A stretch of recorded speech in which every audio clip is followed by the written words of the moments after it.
John, looking back first of all at last weekend, what a fantastic weekend it was for the club, getting that result against Celtic. What's the mood been like in the camp this week?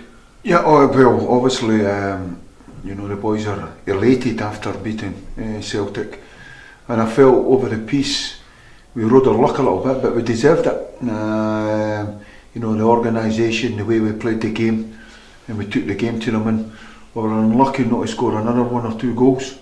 Nick Cross had the best of them when we counter-attacked them late on in the game, and I think Ryan Christie had just had a wee reverse where the goalkeeper was stranded and just put it past the post. So, but absolutely delighted. But I'm delighted for the boys because I'm a great believer in the harder you work, then you get your rewards. And these boys have been they've been at it since the day we've come back here. So absolutely delighted for them. Kilmarnock on Saturday, and Kilmarnock have had a good start to the season as well. They got a good win last weekend against Motherwell. I think they're coming off 3 wins, I don't know. Yeah. So, as you say, they seem to have turned it around. I'm delighted that Gary Locke's back in the game so early. He's a good friend of mine, and I know the passion and the commitment he's got for football and the love. So I'm delighted for that. But I'll be wanting to take his scalp Saturday, him and Alan. 2 ex-Jambos, you'll be happy, But as I say, they're coming off, they're on good form. They've recruited very well in terms of they've put a physical presence in their team, but they still play nice football, and they've got good experience in there. So it's going to be a real difficult match, and the reason I think it'll be the hardest one, I think when you go and play Celtic it takes care of itself, but I'm just using my experience. You're so elated and you're so way up there mentally and physically when you go and play the Old Firm. The next game week you think that you just need to turn up, and we have to be very guarded against that and give Kilmarnock all the respect that they deserve, but make sure that we put a performance on to pick up the points and keep the points in Inverness. I think Ross Draper said it upstairs when he got his Man of the Match award last week. He said that it was a kind of compliment to Stevie Wonder. Was that a Stevie Wonder?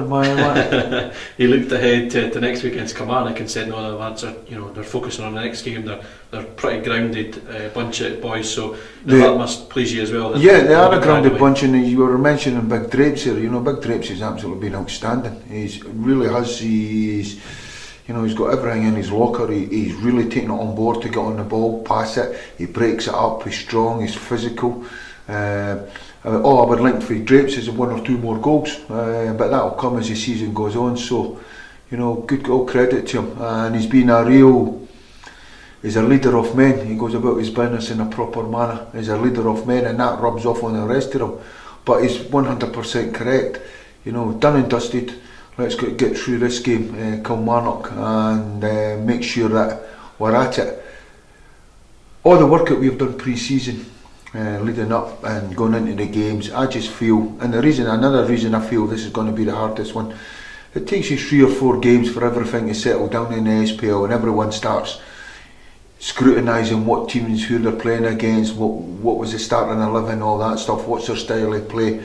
We know what Kilmarnock's all about, they'll know what we're all about, and sometimes when you get it like that, it's a little bit, you spar with each other.